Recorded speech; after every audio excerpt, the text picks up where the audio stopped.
The mall was buzzing with holiday cheer. Shoppers rushed past glowing lights, laughter echoing through the halls. Then a voice tore through the noise. "Stop right there, kid." 17-year-old Marcus Reed froze, a bag of headphones in his hand. Two officers stormed toward him. But what happens when they arrest the police captain's son? The mall was alive with noise. Holiday shoppers buzzed from store to store, bags swinging, music from loudspeakers clashing with the chatter of the crowd. In the middle of it all walked 17-year-old Marcus Reed. He carried a simple bag from the electronics store. Inside was a pair of sleek headphones, a gift for his little sister. He had saved up for months, skipping fast food lunches, tutoring kids after school, doing whatever he could to buy something special for her. Marcus walked calmly toward the exit, thinking about her smile on Christmas morning, but his peace shattered in an instant. "Stop right there, kid." The shout rang out like a gunshot. Heads turned. Conversations stopped. A chill cut through the festive air. Marcus froze. Two uniformed officers were striding toward him with urgency, hands already brushing the batons at their sides. "What's the problem, officers?" Marcus asked, his voice steady though his heart raced. He already knew the rules. No sudden movements, no sharp tones. Keep your hands visible. Sergeant Holt smirked as he closed in. "Don't play dumb. You think you can just walk out with stolen merchandise?" Marcus blinked in disbelief. "Stolen? No, sir. I paid for these." He held up the bag. "I have the receipt right here." He reached carefully toward his pocket, but before he could pull anything out, Officer Burke slammed him against a glass wall. "Freeze!" Burke barked, twisting Marcus's arm hard. "Don't move!" Gasps rose from the crowd gathering nearby. Phones came up, screens glowing as people started recording. A mother clutched her child closer. A teenager whispered, "They caught him." Marcus winced but kept his voice calm. "I'm not resisting. Please, just look at the receipt." The electronics store clerk, a woman in her 40s with nervous eyes, hurried over. "Officers, wait. I just checked him out at the register. His purchase is in our system." Holt shot her a glare sharp enough to cut glass. "Are you trying to tell me how to do my job? Look at him, nervous, hood up, brand-name sneakers. You telling me a kid like this has that kind of money?" The words stung Marcus more than the hand gripping his arm. The sneakers had been a birthday gift from his uncle. The hoodie was from his school basketball team. But he knew explaining would sound like excuses. "I'm just asking to show my ID," Marcus said softly, forcing every ounce of calm he had left. Burke scoffed. "Yeah, and what will that prove? Some fake ID you bought on the street." The crowd pressed closer. Some faces showed pity. Others just hunger for drama. Marcus could feel the weight of every stare, every whispered assumption about him. Holt leaned in close, voice dropping to a growl. "Confess now and this ends quickly. Otherwise, we'll drag this out, call for backup, and turn this into a circus." Marcus took a deep breath. He heard his father's voice in his head, steady and unshakable. "Stay calm. Stay dignified, even when they strip you of both." "I'll cooperate," Marcus said, looking Holt in the eye. "But you're making a mistake." Holt barked a laugh, his breath hot with arrogance. "And what mistake would that be?" Marcus managed a faint smile, a strange calm washing over him. "You'll find out." Burke snapped the handcuffs around his wrists with a metallic click. The cold bite of steel cut into Marcus's skin. Murmurs rippled through the crowd. Phones tilted higher, but Marcus didn't resist, didn't raise his voice. He stood tall, wrists bound, eyes clear. Because he knew something the officers didn't. This wasn't the end of the story. It was only the beginning of the storm. The squad car smelled like vinyl and stale coffee. Marcus sat in the back seat, hands cuffed tightly behind him, the metal cutting deeper with every bump in the road. The city lights blurred past the window, each one reflecting against his eyes. In the front, Holt and Burke laughed like men who had just scored a prize. Another punk who thought he could beat the system. Holt said, shaking his head with mock pity. Burke snorted. Bet he thought he'd walk out with a free iPhone. Not today. Kid's gonna remember this one. Their laughter filled the car, sharp and grating. Marcus stayed silent. He'd learned long ago that silence could be its own kind of strength. He kept his gaze on the glass, memorizing the way the city looked from this angle. The streets he knew so well, now blurred through the bars of injustice. When they pulled into the station lot, Burke yanked the door open. Out, he ordered. Marcus obeyed. Inside, the fluorescent lights hummed overhead, cold and unforgiving. He was shoved toward a plastic chair in the middle of the investigation room. The space smelled of paper, sweat, and authority. Officers moved about at their desks, glancing up briefly before turning back to their work. Just another suspect, their eyes seemed to say. Just another statistic. Holt dragged a chair across the floor with a screech and sat down directly across from him. His smirk returned. Here's how this works, kid. You've got two options. Admit you tried to steal, and we'll make it easy on you. Or keep lying, and we'll add more charges. Resisting arrest, obstruction, contempt. Those stick to you forever. Burke tapped loudly on a keyboard, typing as if Marcus's guilt were already carved into stone. We can bury you in paperwork, make sure you never see college, never see a clean record again. One word from us, and your future's over. Marcus drew in a slow breath. He had been in this room before, but never in the chair where suspects sat. As a boy, he'd done homework here while waiting for his father to finish long nights of work. He remembered watching interrogations quietly from the corner, listening as his father spoke with calm precision. He remembered the lesson repeated 100 times. Know the law. Know your rights. They are your armor. Can I make a phone call? Marcus asked evenly. Holt let out a harsh laugh. What is this, a hotel?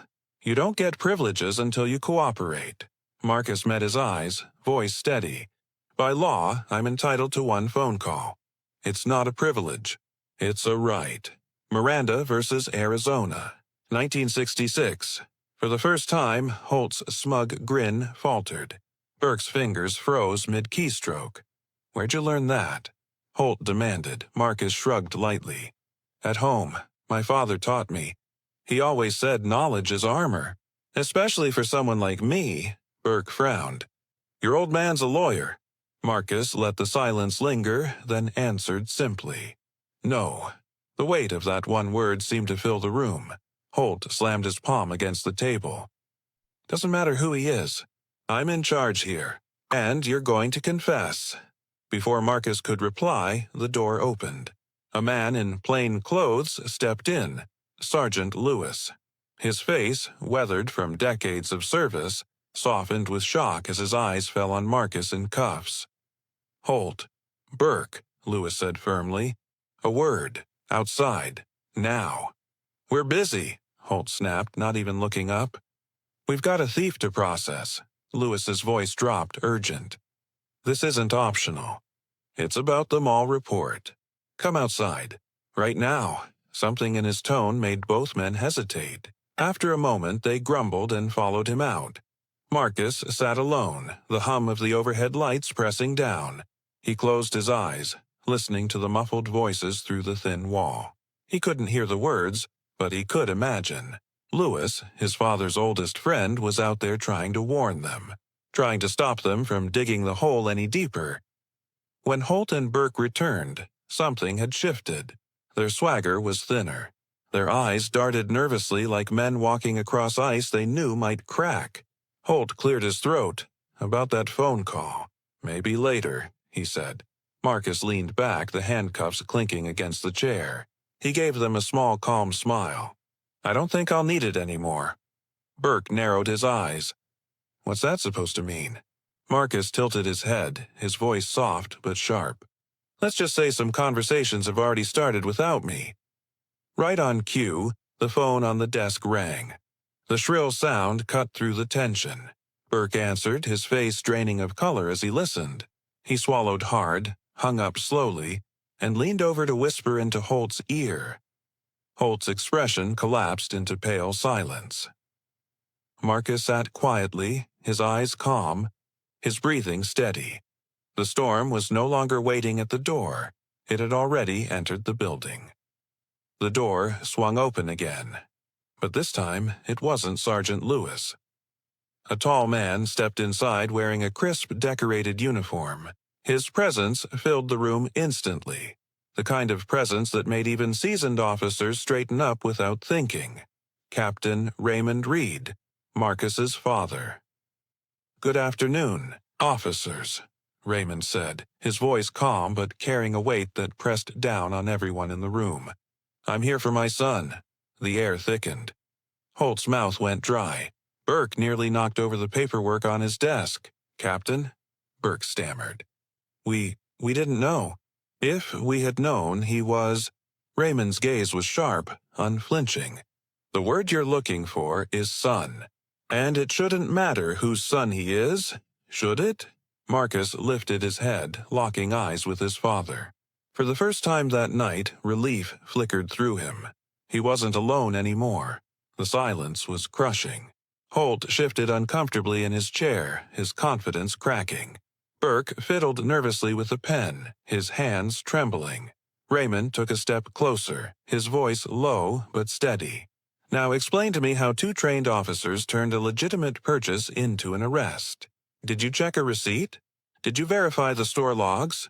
Did you review the security footage? Did you follow procedure when dealing with a minor?" Holt cleared his throat, struggling. "Captain, he was acting suspicious." Raymond's eyes narrowed. "Suspicious how?" His voice was dangerously calm, each word precise. "By walking with a bag? By being young? By being black? Or do you have actual evidence of criminal behavior?" The weight of the question hung in the air like a blade. Holt's mouth opened, but no sound came out.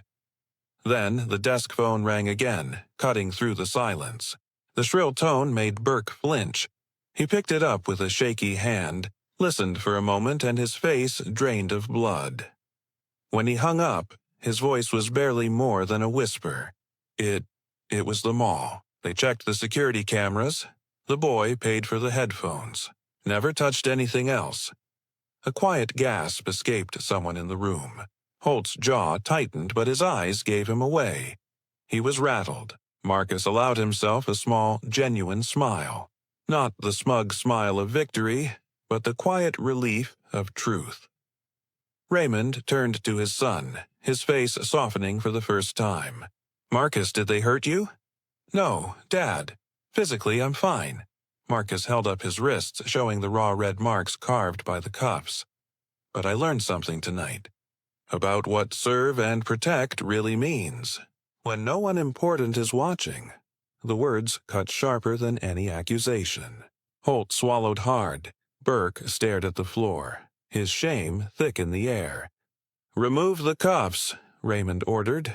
Burke nearly tripped over himself, rushing to obey. The key scraped in the lock, and the cuffs fell away with a metallic clink.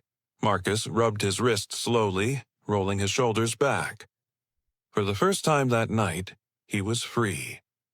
He turned to Holt, his eyes steady, his voice low but clear. "You know, sitting here gave me time to think. How many times have you done this before? To kids without receipts, to kids without cameras watching, to kids without fathers waiting in the wings." Holt's jaw clenched, but he didn't answer. He couldn't. Raymond placed a steady hand on his son's shoulder. "Let's go home. We'll talk more there." But Marcus lingered, his gaze locked on the two men. His voice was calm, almost polite. "Officers, have a good evening. I'm sure the next few days will be educational." The words hung in the air, like a storm cloud, because Holt and Burke finally understood. What Marcus had known all along. They had chosen the wrong boy on the wrong day, and the storm they had unleashed would not stop at the mall or the station, or even with Captain Reed. It was already growing into something far bigger, something that would tear through every corner of the system they thought they could manipulate forever. The walk down the station hallway was silent but charged with tension. Marcus kept pace with his father, every step echoing off the cold tile floors. Officers glanced up as they passed. some nodding out of respect for Captain Reed, others looking away, shame flickering in their eyes. Marcus whispered, his voice low enough for only his father to hear. "How many times do you think this has happened to kids like me?" Raymond's jaw tightened. His eyes stayed forward. "Too many. More than I care to admit. And tonight, we put an end to it." They reached his office. Sergeant Lewis was already inside, pacing near the desk with a thick stack of folders in his hands. He looked up as they entered, his face grim. "I pulled everything I could find on Holt and Burke," he said, setting the files down with a heavy thud. "It's bad. 2 years of questionable arrests. 17 this year alone. Always the same pattern. Young black men, aggressive stops, paperwork that doesn't hold up under scrutiny."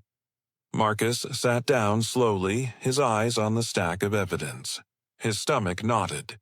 17. This year? Lewis nodded. "And those are just the ones I could track. Most didn't make it this far. Families didn't have resources to fight. Charges dropped quietly, cases closed before anyone noticed."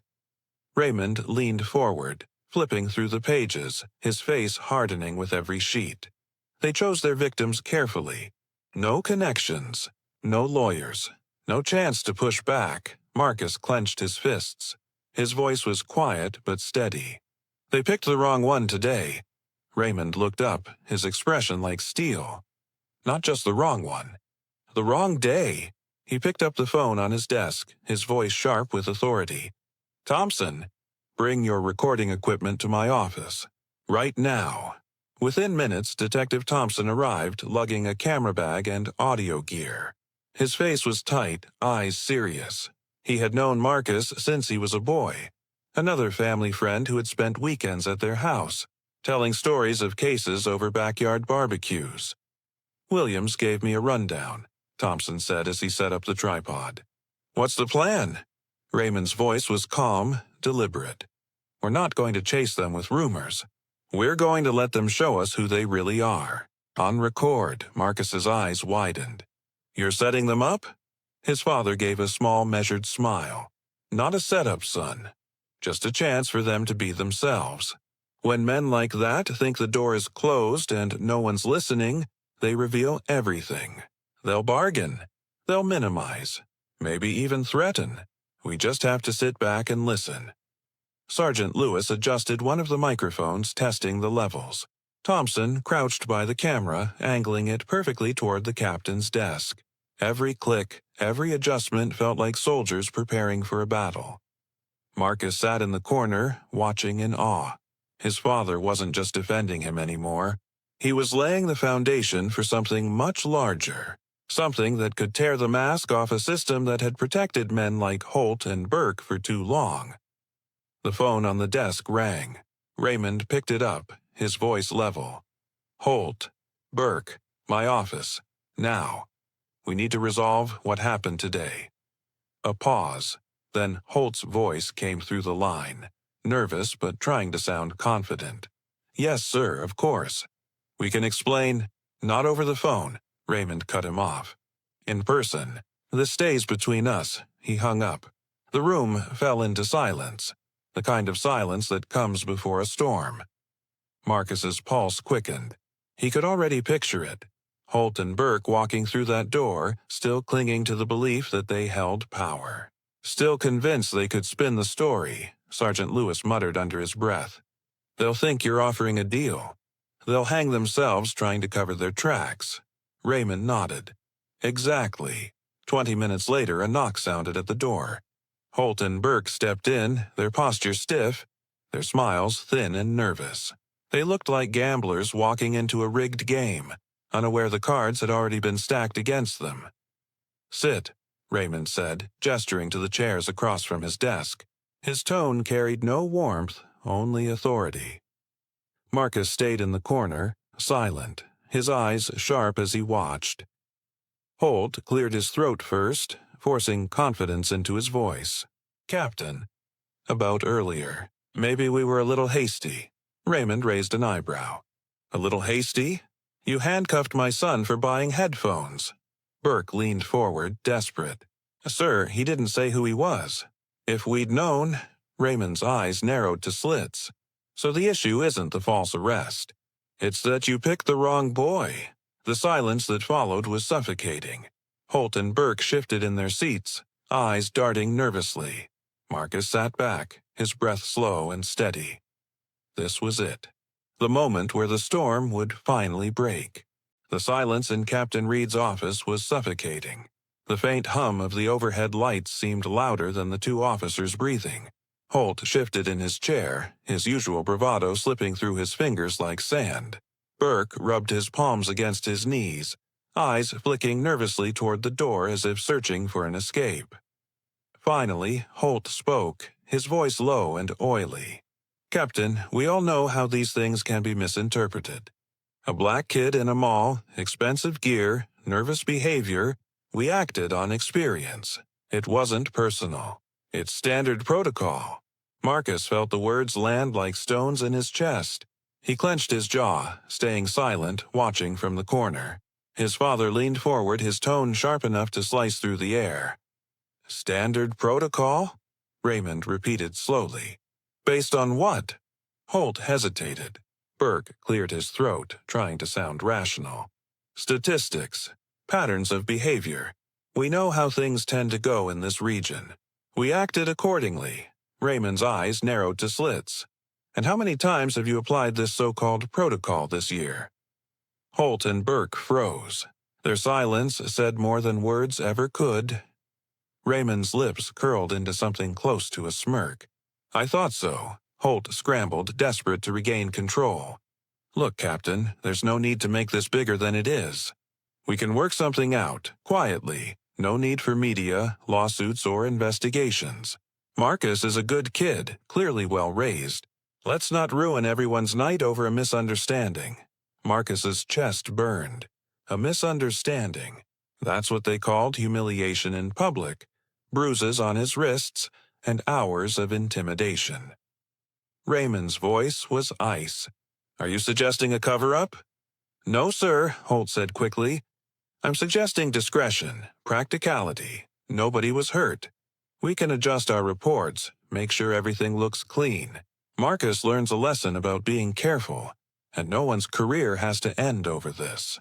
Burke nodded eagerly. "Exactly. We can fix it. No harm done." The room froze. Marcus stared at them, unable to believe the arrogance dripping from every word. Holt and Burke still thought they could rewrite reality with a few strokes of a pen. Raymond leaned back in his chair, his voice dangerously calm. "Williams," the door opened. Sergeant Lewis stepped in, followed by Detective Thompson carrying a recorder and 2 internal affairs investigators. The red recording light glowed like an unblinking eye. The blood drained from Holt's and Burke's faces. "Officers Holt and Burke," one investigator announced formally. "You are suspended effective immediately. Pending investigation for civil rights violations, falsification of reports, and conspiracy to obstruct justice." Burke stammered, We didn't conspire." Thompson pressed play on the recorder. Their own voices filled the room. Holt's smug explanations. Burke's justifications. Their casual confession of racism and corruption spilled out. Undeniable. Every word a nail in their professional coffins. Holt's face twisted. "This is entrapment." Lewis slammed a folder onto the desk. 17 cases in the last 2 years, all following the same pattern you just described as standard protocol. Burke's shoulders slumped. His eyes welled. The weight of reality crushed him into silence. Marcus stood, his legs steady, his voice calm but firm. He walked closer, locking eyes with Holt. "Earlier, you told me it was my word against yours. Remember?" Holt's lips trembled. "Well," Marcus continued, his voice carrying like a gavel striking wood. "Now, it's your words against yourselves. And when you thought no one important was listening, you revealed exactly who you are." The room was silent, every ear tuned to the teenager who had been treated like a criminal hours earlier. Marcus's presence filled the space. He wasn't just a boy anymore. He was a witness. He was proof. The investigators moved forward. Holt and Burke were escorted out, their shoulders hunched, their futures unraveling with each step. Marcus turned to his father. "So many kids, Dad. How many others?" Raymond's voice was low, heavy. "Too many, son. And that's why this doesn't end tonight." 6 months later, Marcus walked those same halls again. But this time his wrists were free, his steps confident. He wore a badge clipped to his belt, not as an officer, but as an intern in the new civilian oversight program his father had launched. The station had changed. Body cameras were now mandatory. A civilian committee reviewed every case. Training on racial bias wasn't optional anymore. It was law. What had started as a false arrest in a mall had grown into a storm that reshaped the culture of an entire department. Over lunch, one afternoon, Marcus looked at his father with a faint smile. "Holt said I'd learn a lesson that night." He wasn't wrong. Raymond raised an eyebrow. "And what lesson was that?" "That sometimes injustice wakes the right people up," Marcus said. "And when it does, the system has no choice but to change." Raymond's smile was proud, but bittersweet. The boy who had been cuffed and humiliated had become the spark for reform, and the best revenge wasn't ruining 2 corrupt officers. Adidas was building a system where their arrogance could never survive again.